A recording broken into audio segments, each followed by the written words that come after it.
Hello and welcome to another session in Law and Society. I'm Dr. Jorge Núñez and today we're going to be talking about authors before Hart.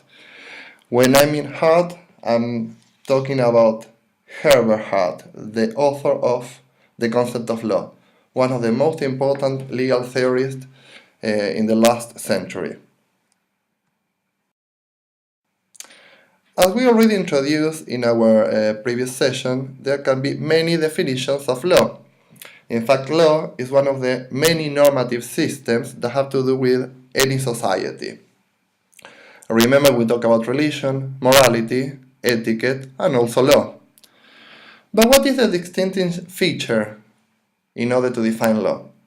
And depending on how you answer this question, you may have different theories of law, different definitions.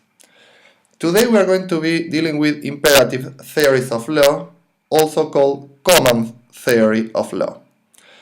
We are going to be dividing this presentation into two Anglo-American authors, Bentham, Austin, that are predecessors of Hart here in England, and Hans Kelsen, the main figure in continental Europe in legal theory, also followed in Latin America, most parts of Africa, and Asia. So what is a command theory of law? A command theory, or an imperative theory of law, has to do with defining the law by distinguishing from other social rules, religion, morality, etc., because these particular rules let the authorities exercise force. So we have an authority, but in religion and morality we also have authorities, but in the particular case of legal rules, we are going to be able to use the force if we are authorities. Why I'm starting with Bentham here, this presentation? Well, because Bentham is the first in English legal systems that proposed this idea. In the particular case of Bentham, he thought that law is an expression of the will of a sovereign within a state. So we have here three elements. A legal rule is going to express something. What is expressing? The will of someone, not any someone, but a particular someone, a sovereign, within a certain legal system he calls a state. Law, in this sense, requires a state, a certain political order, to be established by a certain authority. We'll deal with these particular elements later with Austin, because actually Austin follows Bentham and uses the distinction among these three elements. Continental Europe, in contrast, we are going to have Hans Kelsen's position. What is he trying to do? And in fact, Hart borrows certain elements from Kelsen's theory. Kelsen wanted to define and identify the essence of law by providing a formula, a definition, which excluded any other factor, any other element, which might, according to him, obscure our perception of law. If we go to one of his books, in fact, he has written by the time of his death more than 500 pieces, we may go to one of his simplest yet with more context books, Introduction to the Problems of Legal Theory. If you go to page 8, chapter 1, Purity, I'm going to quote, "The pure theory of law is a theory of positive law as such, and not any special system of law. It is a general theory, not an interpretation of a particular national or international legal norms." I'm going to jump here. He continues. "It attempts to answer the questions of what the law is and how the law is made, not the questions of what the law ought to be or how the law ought to be made." End of quote. If you remember, these are the same questions we were dealing with in our previous presentation. That's why his books and most of his pieces, he's going to avoid talking about religion and morality, and he's going to consider that a certain rule is legal only and only if it has also a sanction, a punishment.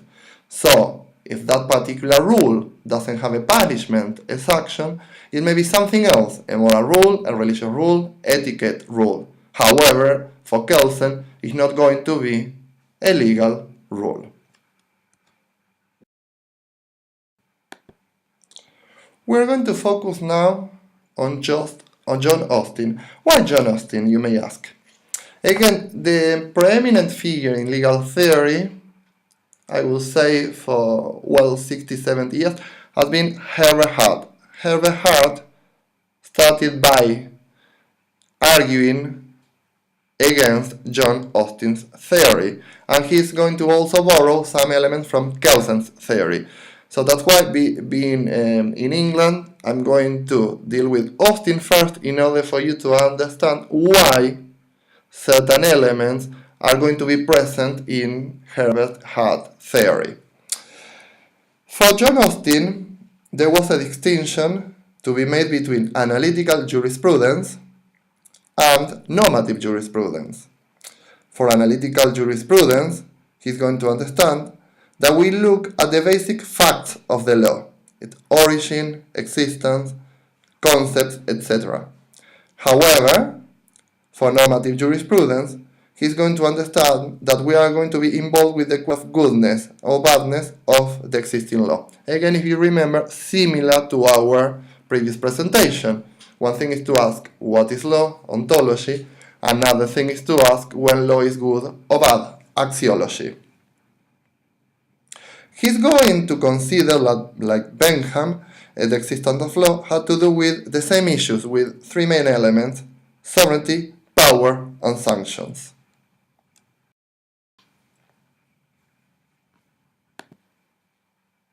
So how does John Austin define law? According to Austin, he started from general to particular principles. A general way of defining law has to do with a rule. Remember, we talked again in our previous presentation, different kind of rules. Here we have a rule laid down for the guidance of an intelligent being. We could call it a human being, by an intelligent being having power over him. So we can already see an authority, a certain will, like Bentham used to say, and a certain power. Here we may distinguish two different sets of rules. The one that comes from God, laws of God, we have then religion, and the ones that are created by men. Here, he still sees two different sets of rules created by men: positive law and positive morality. Positive law is a set of rules created by men as political superiors, authorities, exercising rights that have been conferred, delegated by other people. On the contrary, positive morality has to do again with rules that may be created by men, but not as political superiors. We don't choose them as political superiors exercising political rights. Here now we are going to be focusing on the rest of the presentation. A certain rule created by intelligent beings, human beings, in order to be used by other intelligent beings, other human beings. Simply because the former have been elected politically as authorities, and therefore they have the power over the latter people.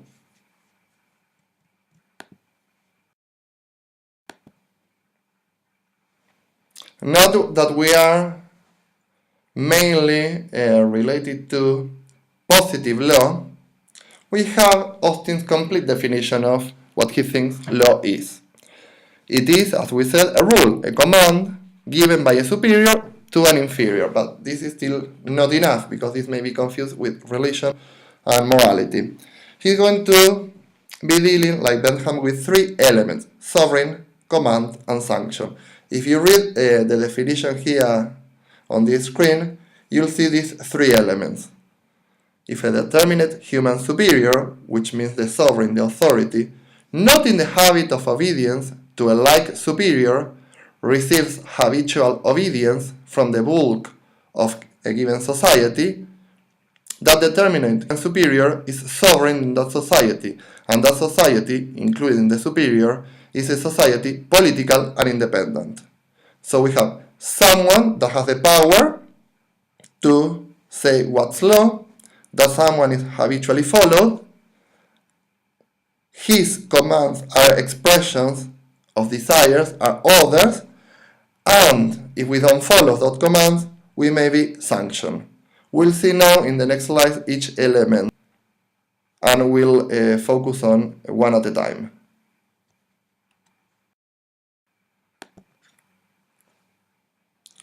We have again Austin's definition, so what we're going to do here is deconstruct that definition into different elements. Again, this definition then is going to be used by Hart in order to start his theory. How? By criticizing, by observing some elements of these definitions and some problems that this definition may have. You may also see already these problems, but let's focus on Austin's definition first. Sovereign. First of all, our authority has to be superior, determinate, habitually obeyed, and not in the habit of obedience. What do we mean by this? The sovereign is the essential source of all law in any society, according to Austin. So, on the contrary, where there is no sovereign, there can be no law. So, to have a sovereign is a must in order to have law for Austin. The sovereign must be a determinate and common political superior, so we must know who the sovereign is. And it must be possible to clearly identify and determine the person or the group of persons, imagine a democracy, who is habitually obeyed by the rest of the people. However, this particular individual or group of individuals must not follow any other superior, because if not, it may be someone in between the legal system. However, he, she, or they are not going to be the superior authority, and therefore they are not going to be the sovereign. The sovereign must be legally illimitable and indivisible, and to be the sole source of legal authority. What about the command? The command, the order, has to be general, has to be expression of a will, and must include a sanction. This is similar to Hans Kelsen in continental Europe. The sovereign's will is expressed in the form of a command. So again, we have the sovereign expressing something, his wishes. A command is an imperative form of a statement of the sovereign wishes, and it is different from another that it is general in application. So, although it may be general, it may be particular as well. However, the key feature to distinguish a command in Austin's theory has to do with the origin, the source, the sovereign, and the fact that it's going to include a sanction. If not, it may be any other wish coming from sovereign, but it's not going to be considered a legal rule. And now the last element, sanction. Sanction can be broadly defined as a harm, a pain, or evil that has to be applicable. What do we mean by this? A sanction is, again, some form of harm, pain, or evil, which is attached to a command issued by a sovereign. If you can see all the three elements playing together. A sovereign creates a command that is followed by a sanction in the case we don't follow that command. It is intended as a motivation for the subjects of the sovereign to comply with his or her commands. So, if we don't comply, we know we are going to have a punishment. The sanction for Austin is a necessary element, and in this case, is a necessary element for all command theories. If there is no sanction, as I've said before with Kelsen, there is no law. It may be good or bad law, that's morality, that's another analysis, that's value judgment, nothing to do with Austin. As long as that command coming from the sovereign has a sanction, we are talking about law, if we think in Austin's terms. Another addition, this punishment, this sanction, must be applicable. Imagine someone sentencing someone else because he or she didn't comply with the command to be sent to the moon and to live in the moon. At that time, when Austin built his theory, the means to send someone to the moon wasn't existent, so the punishment, the command, wasn't applicable. In that sense, that particular rule wouldn't have been considered at that time a legal rule, simply because, although it was coming, or it would have come from a sovereign, and it would have been a command, and in principle would appear as to be a sanction, it wouldn't have been applicable. You may already see a few problems with Austin's theory. We'll deal with that in our next lecture when we talk specifically about Hart and the points he makes in contrast to Austin. However, if you want to reading, you may go and check Nigel Simon's Central Issues in Jurisprudence. I already put here chapter 5, and the Stanford Encyclopedia of Philosophy, in which you can have several articles.